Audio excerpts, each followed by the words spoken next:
안녕하세요. 저는 전 남편과 시댁에서 어이없는 일을 당하고 뒤도 돌아보지 않고 이혼하고 돌아온 돌싱입니다. 살다 이런 일은 처음이라 이렇게 글을 올리게 됐어요. 저 같은 평범한 사람에게도 이런 일이 일어나다니.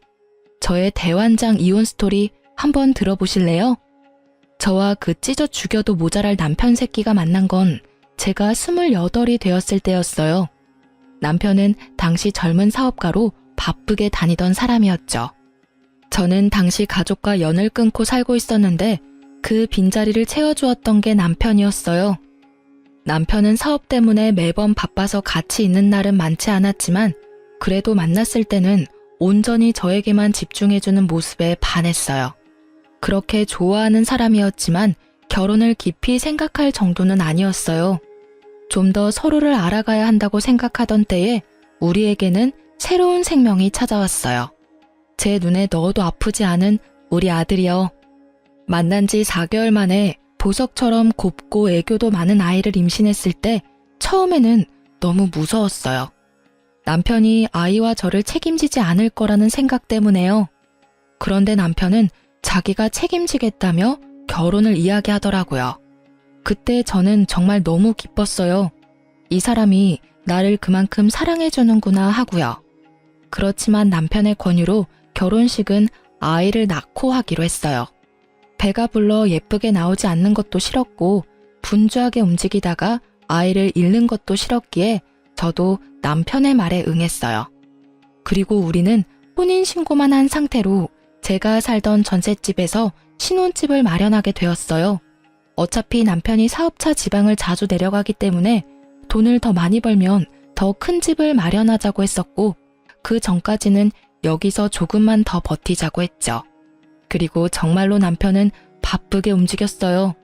주말에는 아예 집에 오지 못하고 출장을 가야 했고 평일에도 이틀, 길면 나흘 이렇게 잠만 자고 일하러 다시 가야 했어요. 그때 제 곁에 있어준 건 시모였어요. 처음에는 제가 아이를 덜컥 임신했을 때도 시모는 뒤도 돌아보지 말고 결혼하라며 힘들면 자기가 애를 같이 봐주겠다고까지 하더라고요. 그래서 너무 감사한 마음뿐이었어요. 시부는 살아계셨지만 제가 결혼하기 전부터 지병으로 병원에 내내 계셨다고 하더라고요. 그래서 저는 제가 일하는 병원이 가족 할인이 되니 이쪽으로 말하고 시부를 옮겨두었어요. 그렇게 행복한 신혼을 보낼 거라고 생각했는데 아이가 태어나니 상황이 완전히 바뀌어버리더군요. 시모의 행동이 완전히 바뀌었어요. 잘 봐주겠다던 사람은 어디 가고 없고 웬 꼬장꼬장한 할머니 한 분이 나타나셨죠. 집안 꼴이 이게 뭐냐, 냉장고 청소는 언제 하고 안 하는 거니, 이런 돼지우리 같은 집에서 애 키우는 거 미안하지도 않니. 정말 맹세코 그 정도로 엉망인 집은 아니었거든요. 저도 출산이 처음인데 어떻게 처음부터 모든 걸 잘하겠어요? 게다가 몸 상태도 여전히 안 좋은데 말이죠. 저 딴에는 치운다고 치웠지만 애 짐은 늘어나고 치울 여력은 사라지더라고요. 그래도 매일 청소기 밀고 걸레로 닦는 일은 게을리하지 않았어요. 그런데도 저런 식으로 이야기를 듣는 게 너무 짜증나더라고요. 근데 그건 차라리 나아요. 제일 문제는 시모 집이 저희 집 근처라 시도 때도 없이 말도 없이 벌컥벌컥 집에 들어온다는 거였어요. 그리고는 별로 할 일도 없으면서 집에 가시지도 않고 저희 집에 죽치고 앉아 계셨죠. 그리고 이상하게도 제가 나갈 때는 엄청 예민하게 구셔서 감시받고 있다는 생각이 들 정도였다니까요. 그래서 스트레스를 왕창 받고 있는 와중에 남편이 집에 오자 제가 먼저 제안을 했어요. 오빠, 우리 집 이사할까? 지방에 자주 가니까 지방에 자리 잡자. 난 멀리 가는 거 완전 괜찮아. 솔직히 과부 생활하는 거 너무 싫어. 우리 신혼이잖아. 뭐? 갑자기 무슨 이사야. 내가 말했잖아. 우리 사업하는데 빚이 많아서 조금만 더 참자고. 그럼 난 언제까지 이렇게 살아야 하는데? 일단 지금은 그렇게 바쁘지 않으니까 당분간은 여기서 지낼 수 있을 거야. 주말은 여전히 바쁘지만 평일은 집에 무조건 돌아올게. 정말? 저는 듣던 중 반가운 소리로 기뻐서 활짝 웃었어요.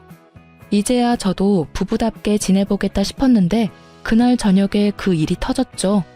갑자기 걸려온 오래된 친구의 전화였어요. 웬일이야? 요새 소개팅으로 많이 바쁘다면서? 야, 지금 그게 중요한 게 아니야. 너 지금 남편 어딨어? 응?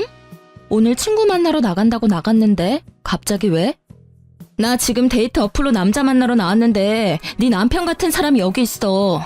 서로 보정을 너무 많이 했는지 사진으로는 네 남편인지 몰랐는데 지금 실물로 보니까 네 남편이랑 똑같잖아. 그래서 놀라서 전화했어. 너 잠깐 남편한테 전화해서 확인해봐봐. 저는 그 이야기에 너무 놀라 친구의 전화를 끊고 남편에게 전화를 걸었어요. 그런데 전화를 안 받더군요. 그래서 한 번 더 전화를 했어요. 이번에는 전화가 끊어졌어요. 남편이 전화를 안 받을 것 같아서 저는 친구에게 다시 전화를 했어요. 방금 폰 보더니 바로 끊던데? 너 전화했었어? 친구의 그 말에 저는 남편이 맞았다는 걸 확인했죠. 친구에게 영상통화를 다시 걸었고 남편이 있는 곳을 비춰달라고 했어요. 오늘 남편이 입고 간 옷 그대로더라고요. 저는 배신감과 수치스러움으로 화가 나 미치겠더라고요. 남편을 기다리는 내내 한 살도 채 되지 않은 아기가 있는 유부남이 데이트 어플을 사용해야 할 이유에 대해 생각해봤지만 떠오르는 건 아무것도 없었어요. 그리고 그날 허탕 크게 치고 온 남편이 돌아왔을 때 남편에게 따졌어요. 오빠, 데이트 어플로 여자 만나고 다녀? 뭐?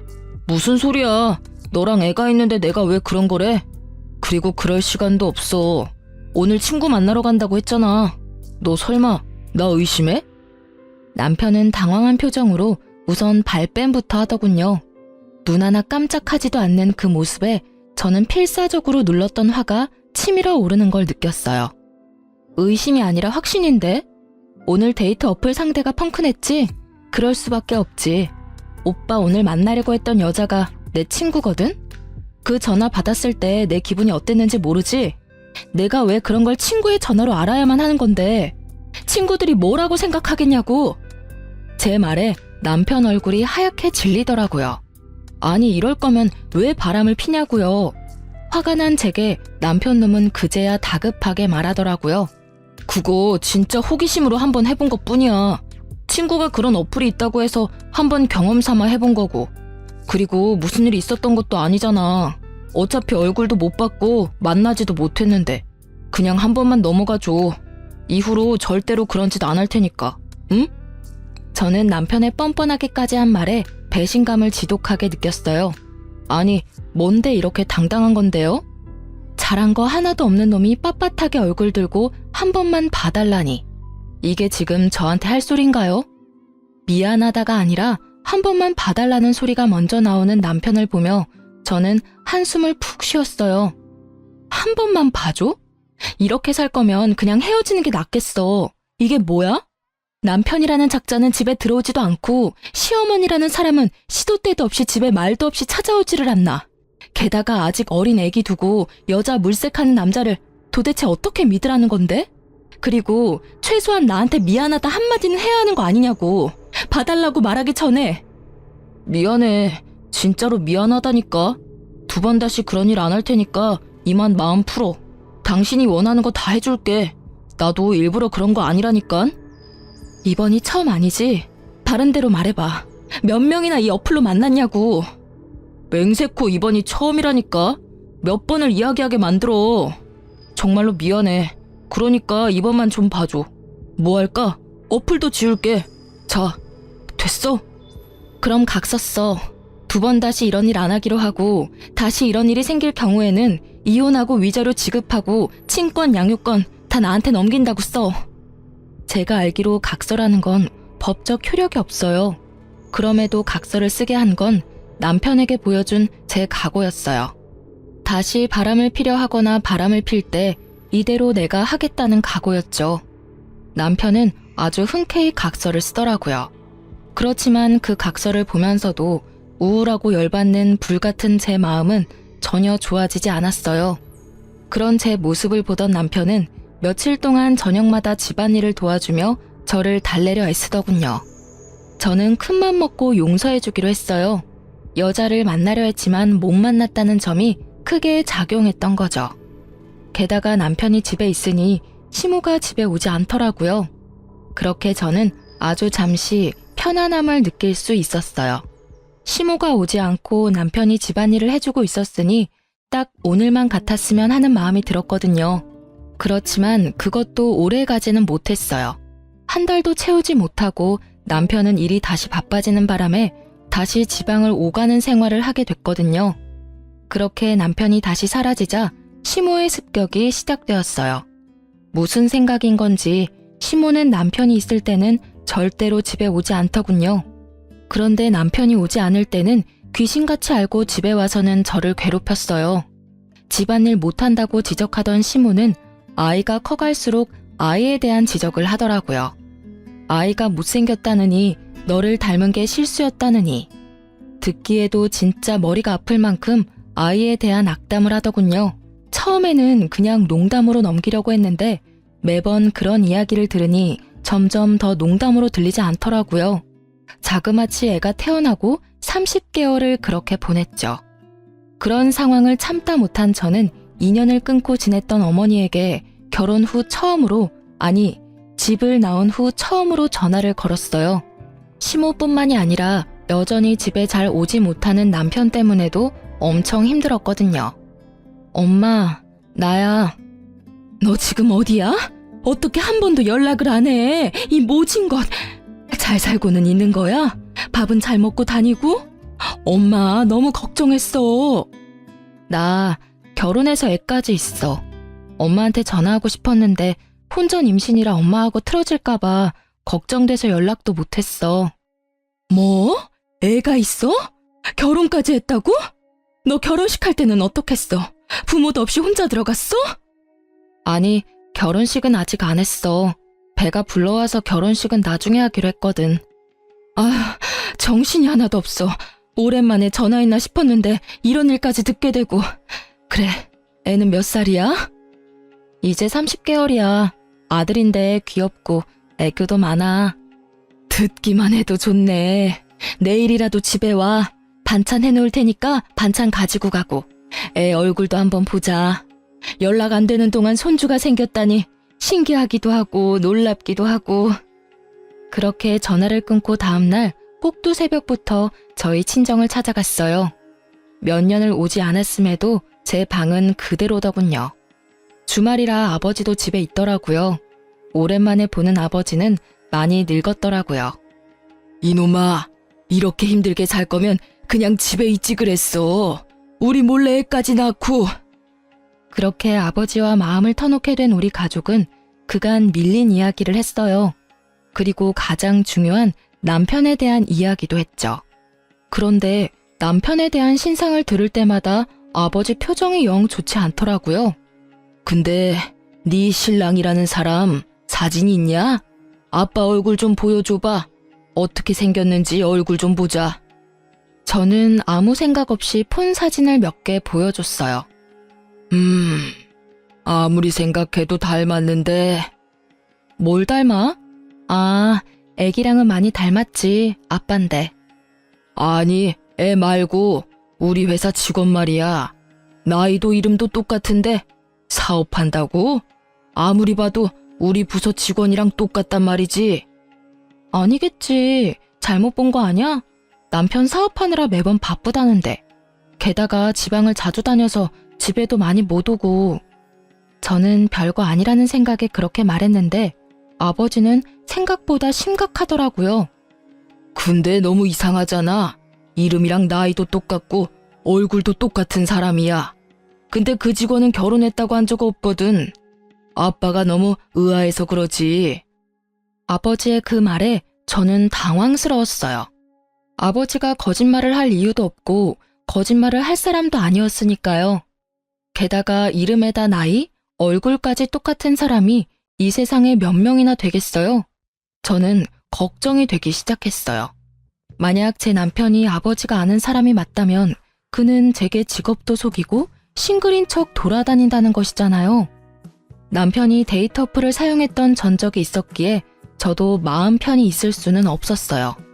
그래서 엄마에게 반찬을 받아 집에 돌아오면서 곰곰이 생각했어요. 저는 친구에게 주변에 돈 필요한 사람 있으면 소개시켜달라고 했어요. 아는 사람에게 부탁하려니 너무 부끄러웠거든요. 소개받은 사람에게 돈을 주고 남편의 사진을 보여주며 이 사람을 미행해달라고 했어요. 어딜 가는지 뭘 하는지도 알아봐달라고 했죠. 저는 남편 출근 시간에 맞춰 그 사람을 불렀어요. 그리고 시간마다 사진이 메시지로 제게 도착했어요. 남편은 저희 집에서 나와 정말로 아버지의 직장으로 가더군요. 아버지가 다니는 회사 이름을 보고 있으니 손발이 벌벌 떨리더라고요. 진짜로 아버지 말대로 사업가가 아닌 직장인이었던 남편이 왜 저를 속였는지 그 속내가 궁금해졌어요. 이 사진만으로도 분노할 만한데 그 뒤의 사진은 아주 가관도 아니었어요. 제가 모르는 어떤 아파트로 들어가는데 거긴 지금 제가 사는 집 근처였거든요. 남편 놈이 그 아파트에 들어가는 사진까지 보고 난 뒤 제가 직접 알아보기로 했어요. 아이를 친정엄마에게 맡겨놓고 새벽부터 그 아파트로 가서 남편의 차 번호를 찾았죠. 그리고 근처에서 몰래 기다렸어요. 그날은 주말이었는데 차를 타러 나오는 남편이 보이더라고요. 사진 속 여성과 아이 그리고 시모까지 모두 나왔어요. 시모가 이 여성과 아이를 알고 있었다는 거잖아요. 남편의 팔짱을 끼고 유모차를 밀고 있는 남편 놈을 보니 배알이 뒤틀려 지금이라도 당장 뛰어나가서 머리채를 쥐어뜯고 싶더군요. 하지만 참았어요. 나와 만날 때부터 아니면 혹시라도 그 전부터 만났을지도 모를 상간녀를 보니 속이 안 좋았어요. 게다가 저희 아이보다 아주 조금 어려 보이는 아이. 제가 임신했을 때 저 여자도 임신을 했었다는 이야기잖아요. 너무 더러운 기분에 저는 더 이상 그 사람들을 쫓아갈 생각도 들지 않았어요. 집에 돌아와 남편을 기다리며 왜 굳이 남편이 나와 결혼을 했을까 고민해봤어요. 솔직히 우리 부부 사는 게 보통 부부처럼은 절대 보이지 않잖아요. 주말은 오지 않고 평일에도 이틀, 나흘? 이럴 거면 저랑 왜 흔쾌히 결혼을 했냐 이거죠. 그런데 짐작 가는 구석이 딱 하나 있긴 했어요. 결혼하면서 남편이 제게 그랬거든요. 우리 결혼하면 아버지 혹시 당신 직장에 모셔줄 수 있어? 아버지 병원비가 생각보다 많이 나와서 걱정이거든. 지병이 있으셔서 병원에 입원하셔야 하는데 병원비가 어마어마하더라고. 아버님이 병원에 계시다고? 요양병원이면 비용이 꽤 나올 텐데. 수급자가 아니시면 아무래도 부담이 되지. 비급여가 많으니까 그럼 우리 병원으로 모시자. 직원 할인 있으니까 조금 도움은 되겠지. 그리고 무슨 일 있으면 연락하기도 쉽고 말이야. 그 말에 시부를 저희 병원으로 옮기고 제가 보호자로 지내며 필요한 걸 넣어드리거나 굳은 일을 도맡고 있었거든요. 일단 같은 건물에 있으니 제가 하기 쉬웠으니까요. 그리고 시모도 결혼할 때 꼭 부탁하더라고요. 그런데 옮기고 나니 정작 아무도 찾아와 보지는 않았어요. 그렇게 지극정성으로 모시는 척 하더니 제게 맡겨두고는 아예 발길을 뚝 끊었죠. 가만 보니 이것들이 입원비 할인받고 그 김에 귀찮은 짐 떠넘기려고 저와 결혼을 하려고 한 것 같았어요. 얼굴도 보지 못한 여자가 임신을 했다는 이유만으로 결혼을 허락한 시모의 속내도 마찬가지였던 것 같았어요. 그런 인간들 손에 노란한 내가 너무 바보 같고 원망스러워서 아무 일도 손에 잡히지 않고 시간만 흘렀어요. 그리고 월요일 저녁이 되자 남편이 집에 돌아왔더라고요. 저는 남편이 거실 소파에 앉자마자 폰으로 사진을 보여줬어요. 이거 뭐야? 그게 뭔데? 사진을 흘깃 보던 남편은 표정이 싹 바뀌더라고요. 뭔지 알아챈 거죠. 내가 사진 하나를 받았는데 사업하느라 바빠서 집에 못 온다고? 개집질하느라 집에 못 오는 거였겠지. 어이가 없어서 애까지 만들었어? 딱 봐도 우리 애랑 얼마 차이 안 나 보이는 애를 언제부터 이 상간녀랑 두 집 살림했는지 빨리 풀어. 저의 추궁에 남편놈의 반응은 상식적이지 않았어요. 아니, 방귀 낀 놈이 성낸다고 딱 그 꼴이었죠. 도리어 저한테 화를 냈으니 말이에요. 당신 스토커야? 왜 남의 뒤를 캐고 지랄이야? 내가 밖에서 뭘 하고 다니든 네가 무슨 상관인데? 버럭 화를 내는 남편을 보니 정말 부글거렸어요. 이 새끼는 왜 화를 내는 거죠? 화를 내려면 내가 내야 하잖아요. 상간녀랑 얼마나 됐는지는 모르겠는데 애까지 낳았다니 볼장 다 본 거잖아. 우리 헤어져. 그리고 시아버지도 다른 병원으로 보내줘. 헤어지고 나면 남이니 병원비 내가 도와줄 필요도 없잖아. 그렇지? 역시 시부 이름이 정답이었는지 남편 놈이 갑자기 당황하더군요. 잠깐, 급하게 굴지 마. 내가 화낸 건 당신이 내 뒤를 캐서야. 물론 바람핀 건 내 잘못이지. 그러니까 내가 그쪽 여자 정리할게.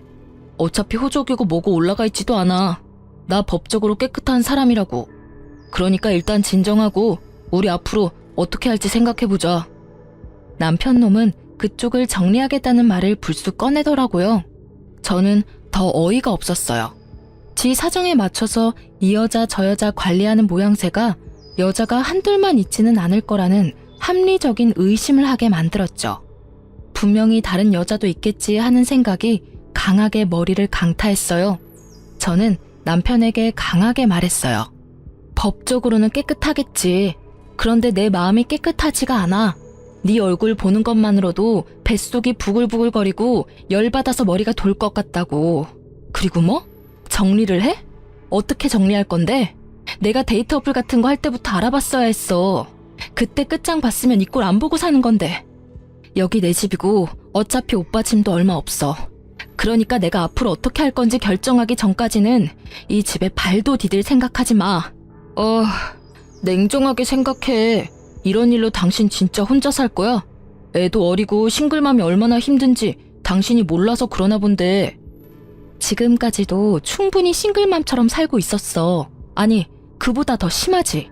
싱글맘은 아들 외도 눈 감아주는 시어머니는 없을 거 아냐. 어쩐지 나를 감시하는 것 같더라니. 내가 그 여자랑 만날까봐 둘이서 연락 주고 받았던 거지.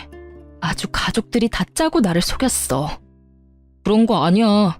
너무 비약해서 생각하지 말고 일단은 내가 본가로 갈 테니까 당신도 좀 진정하고 생각 다시 해봐. 그리고 당신만 용서해주면 그쪽은 싹 다 정리할게. 남편은 그렇게 말하고 나갔어요. 시댁에 간다길래 1시간 뒤쯤 시댁에 전화해봤어요. 역시나 시댁에서는 남편 행적조차 모르더군요. 어디로 간 건지는 말 안 해도 알겠더라고요. 뭐 또 어디 여자나 잡으러 갔겠죠. 결국 저는 이혼을 결심했어요. 이혼을 통보하기 전에 상간녀부터 찾아가기로 했어요. 꼴도 보기 싫은 여자였지만 남편이 그 여자와 인연을 끊겠다 했으니 확인은 하러 가봐야 하잖아요. 그리고 간 김에 상황이 어떻게 돌아가는지 확인도 하고 싶었어요. 상간녀 집에서 그녀가 나올 때 저는 그 앞에 섰어요. 나 알죠? 상간녀는 제 물음에 답도 없이 폰부터 꺼내 전화를 하려고 하더군요.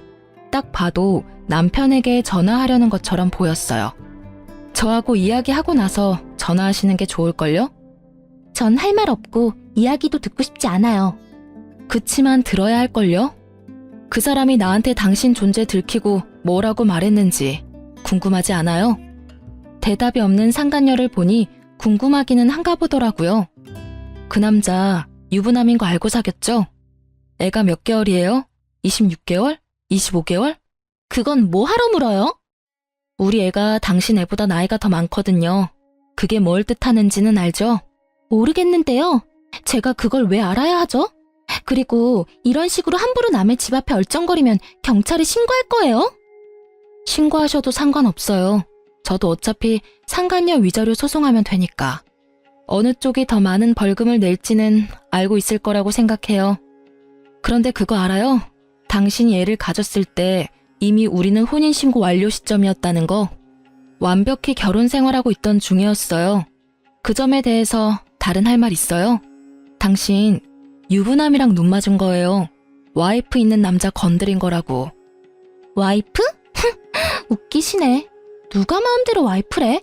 두 사람 결혼식 안 한 거 다 알거든요? 이보세요. 애를 먼저 낳은 게 당신이더라도 그 남자 마음이 나한테 있으면 내가 본처지. 그리고 우리 집에서 더 많은 시간을 보내는데 무슨? 당신은 그냥 필요에 의해서 만나는 사람이라고 남편이 그랬거든요? 필요라면 어떤? 남편이 아버지 떠안기 싫어서 병원 다니는 여자 만나서 맡겼다고 얼마나 좋아한 줄 알기나 해요? 아무것도 모르면서 와이프? 웃기고 앉았네. 본인이 세컨드인지 모르고 있었어요? 제가 생각했던 가설들이 다 맞아떨어지니 오히려 머릿속이 상쾌해지더라고요.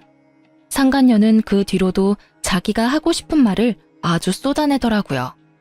진짜 부인은 나고 당신이 세컨드거든요?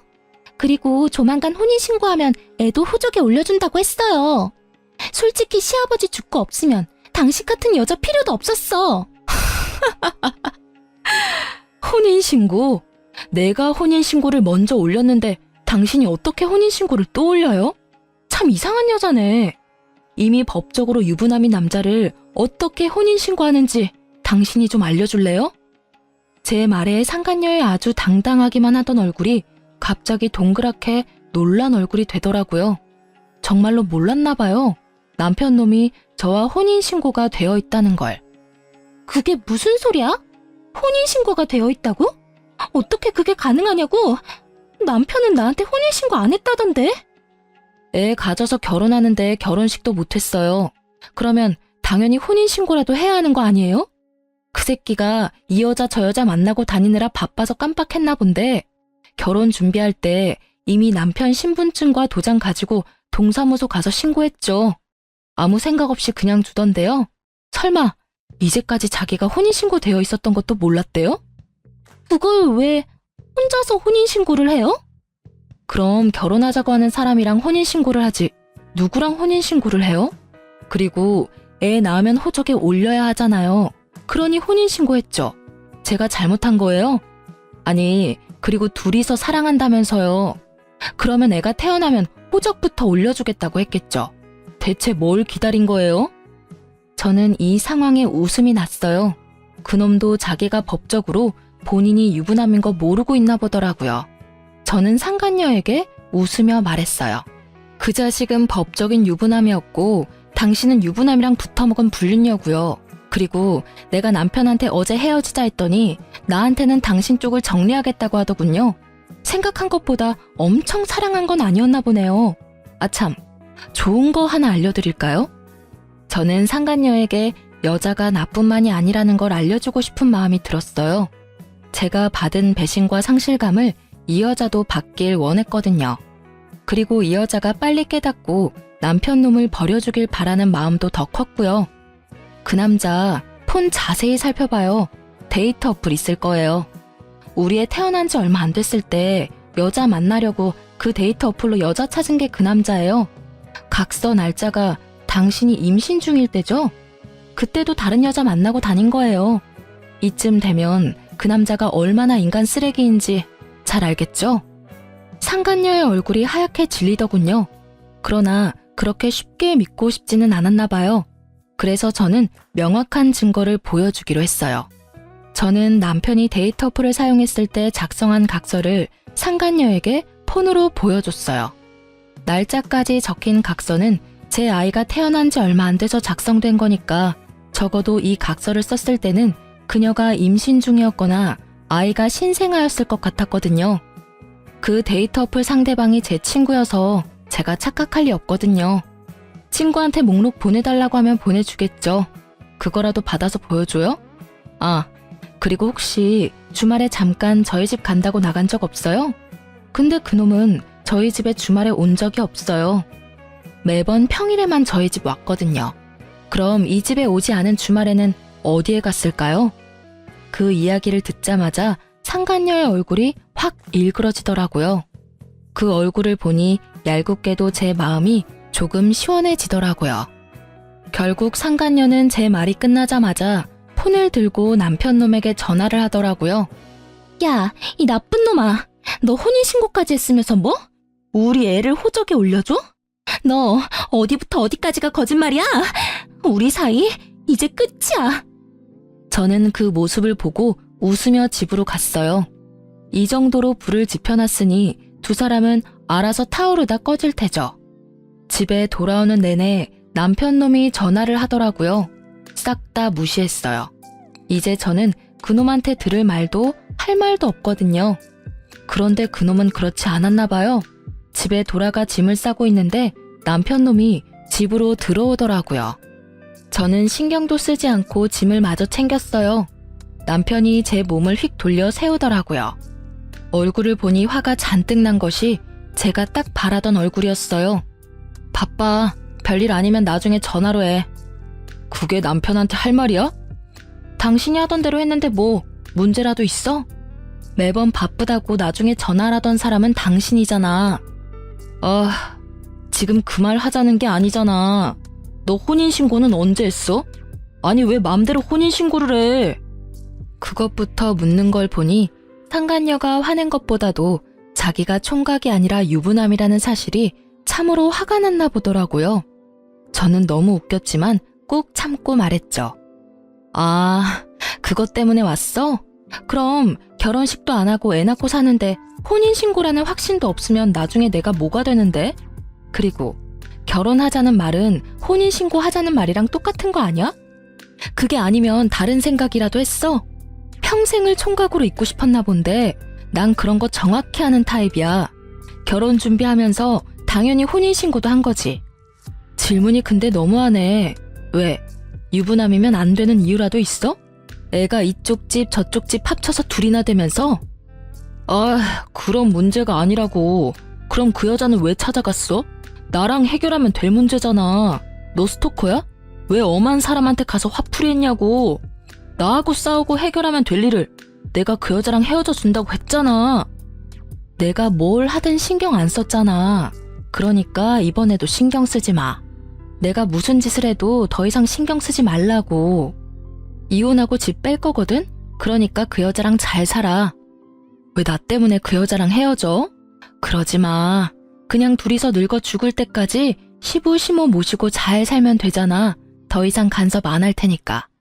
참. 대신에 위자료는 무조건 받을 거고 아이 양육권 친권도 무조건 가져올 거니까 양육비 줄 걱정이나 하고 있어. 양육비? 나 그럴 돈 없어. 받고 싶으면 네가 알아서 받아가. 돈 한 푼도 없는 나한테 가져갈 게 있을까? 네가 알아서 잘 찾아봐. 나는 못 주니까. 배째라는 식으로 말하는 남편을 보며 저는 싱긋 웃어줬어요. 저런다고 제가 당황할 줄 알았다면 오산이죠. 그래? 오빠가 안 주면 오빠 직장에서 돈 직접 빼갈게. 걱정 마. 그거면 충분하지? 신경 쓸 일 하나도 없으니까. 뭐? 네가 내 직장을 어떻게 알아? 너 내 뒤도 캐고 다녔냐? 당황한 남편놈의 얼굴에 저는 더 크게 미소 지으며 말해줬어요. 나도 얼마 전에 아버지랑 연락돼서 알게 됐거든. 오빠가 우리 아빠 부하 직원이더라고.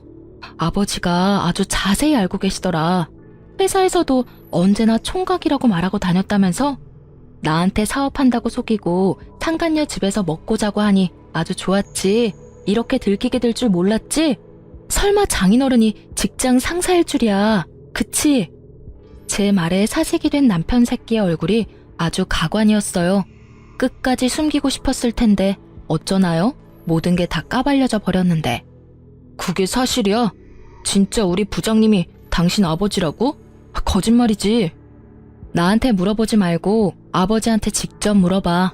어차피 내가 하는 말 믿지도 않을 거잖아.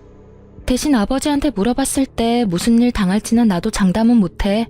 아버지가 그렇게 보여도 딸 사랑이 지극하신 분이라. 뭐 그게 싫으면 직장을 그만둬도 괜찮지. 괜히 그렇잖아. 이혼한 와이프 아버지라니. 세상에 이보다 더 찝찝한 관계가 어딨어? 그러나 그 직장은 그만두지 못할 거예요. 생각보다 월급도 많고 복지도 좋거든요. 잠깐만. 여보, 우리 진짜 진지하게 이야기 좀 할까? 가족관계나 그런 거 정말로 맞는 거야? 일부러 나한테 거짓말하는 건 아니지. 나 바쁘다니까. 짐 싸고 있는 거 안 보여? 궁금한 거 있으면 우리 아버지한테 물어보고 나는 이제 오빠한테 간섭 안 할 테니까 그렇게 하라. 저는 매달리던 남편놈을 집 밖으로 내치고 최소한의 짐만 챙겨 친정으로 돌아갔어요. 혹시나 남편놈이 이 집에 들어가 죽치고 있을까봐 비밀번호도 바꾸고 집주인에게도 남편놈에게 문 열어주지 말라고 전했어요. 그러게 사기를 치려면 잘 알아보고 쳤어야죠. 그렇게 이혼은 아주 속전속결로 이뤄졌어요. 워낙에 남편놈에게 유책 사유가 많고 확실하기도 했어서 저에게 굉장히 유리하게 이혼이 되긴 했어요. 그렇지만 이미 배신당하고 상처받은 제 마음과 태어난 후로 아버지에게 사랑받지 못했던 아들의 마음은 절대로 제게 유리하지 않은 일이었어요. 이혼이 완료되고 가장 먼저 한 일은 제가 일하는 병원에 입원한 시부의 할인을 끊는 일이었어요. 그리고 다음 달 병원비가 평소의 배로 나오자 시모가 연락이 왔더군요. 병원으로 전화하면 될 일을 제 개인 폰으로 연락을 했어요. 야, 너 병원비에 무슨 짓 했지? 왜 병원비가 갑자기 이렇게 많이 나와? 80만 원 나오던 병원비가 왜 갑자기 160만 원이나 나와? 아, 보호자분, 그건 당연한 일이죠. 원래 병원비가 160인데 가족 할인 받아서 120만 원이었고 그중에 40만 원을 제가 선지급금으로 내드리고 있었거든요. 그래서 보호자분이 낼 돈은 80만 원밖에 안 됐던 거예요. 그런데 제가 이혼을 했잖아요. 보호자분 아드님의 유책 사유로 인해서. 그래서 할인이 사라지고 제가 내던 돈도 안 내게 돼서 160만 원 전체를 내셔야 하는 거예요. 저번 달, 저저번 달 입원비 내역서 보세요. 할인 전 금액이 아마 160일 거고 선수금이 40 있을 테니까. 아니, 그렇다고 이렇게 갑자기 할인을 끊으면 어떡해? 미리 이야기라도 해줬어야지. 그리고 그래, 그 사람은 당신 딸 할아버지거든. 충분히 혈연이 있으니까 할인도 가능하지. 아, 할인은 직원의 직계 좀비속과 배우자 직계 좀비속 뿐이에요. 저는 이제 배우자가 사라졌으니 할인이 안 되는 거고요. 이혼한 거 병원에서 다 알아서 어차피 할인 안 되거든요. 그거 다 알고 아드님이랑 저 결혼시킨 거 아니었어요? 그럼 이혼하면 본래대로 돌아갈 것도 잘 아셨어야죠. 제 말에 시모가 순간 말을 잊지 못하더라고요. 오래전의 이야기라 잊어버렸던 것 같더라고요.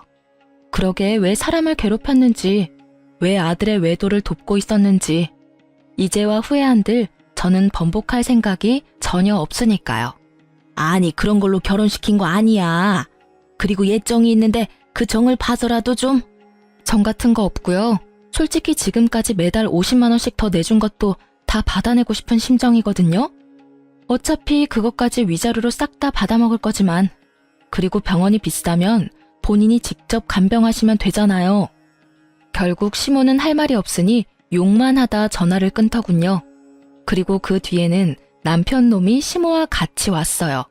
교대로 참 웃기지도 않았어요. 여보, 진짜로 다시 생각해봐.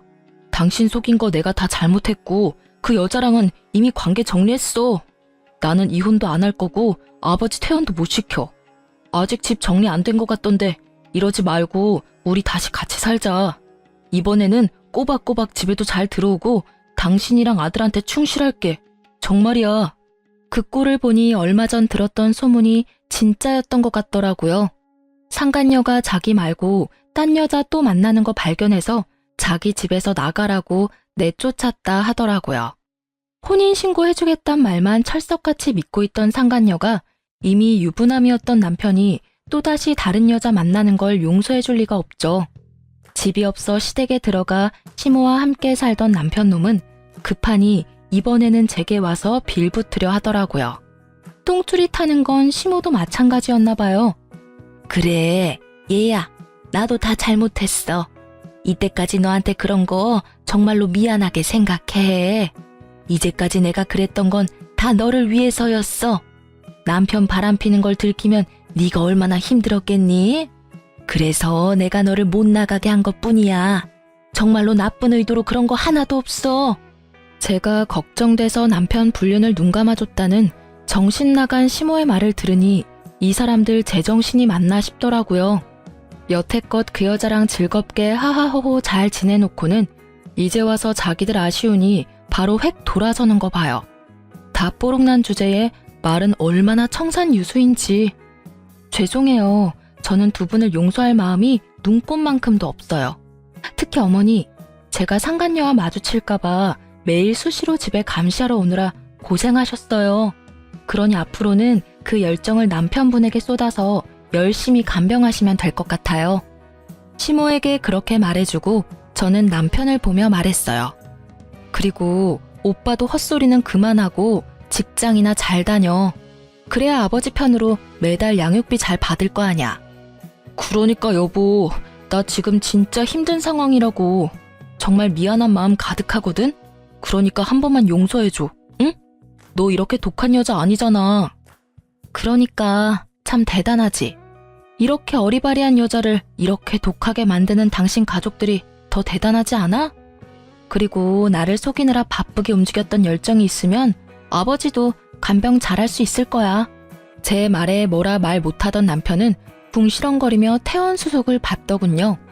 독한 년. 결국 옆에 있던 시모는 참지 못하고 저에게 나지막히 내뱉더라고요. 그 말에 저도 답해줬어요. 제가 독한 년이면 두 분은 사기꾼이세요? 아들 바람피는 거 도와주는 시모에 총각 행세하려고 혼인신고도 안 하려던 남편에 사기꾼 기질이 그 집안 특징인가 보네요. 누구더러 독한 년이라는 건지. 그렇게 남편은 시부를 시댁으로 모셔갔어요. 나중에 소문으로 들으니 시부 간병하던 시모가 결국은 몸이 크게 상하는 바람에 두 사람이 나란히 요양원에 들어갔다고 하더라고요.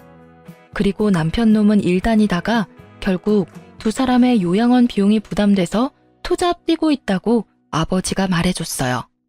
새벽에 배송 일하면서 여전히 아버지 직장에서 일하고 있다니 불행 중 다행스런 일이었어요. 애 양육비는 그래도 받을 수 있을 테니까요. 그래서 아버지는 매달 전 남편에게 직접 양육비를 받아 제게 전해주고 있어요.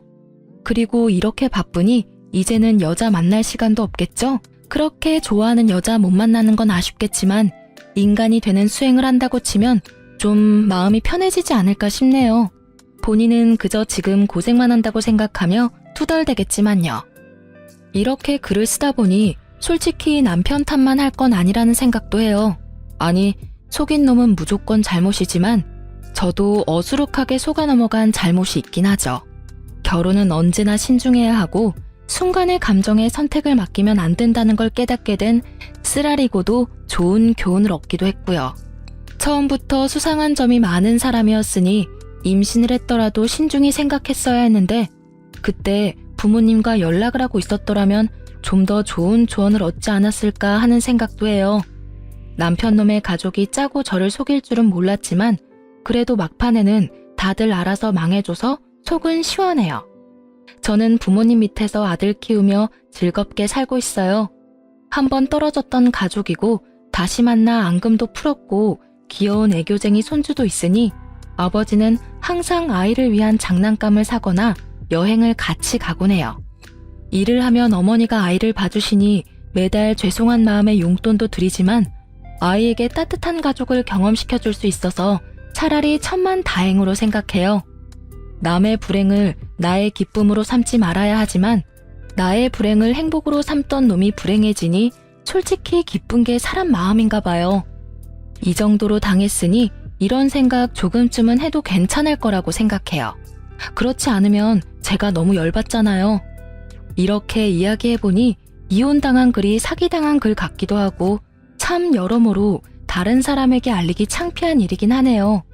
그래도 제가 글을 쓴 건 이런 어이없는 일이 누군가에게는 일어나고 있다는 걸 알려드리고 싶어서예요.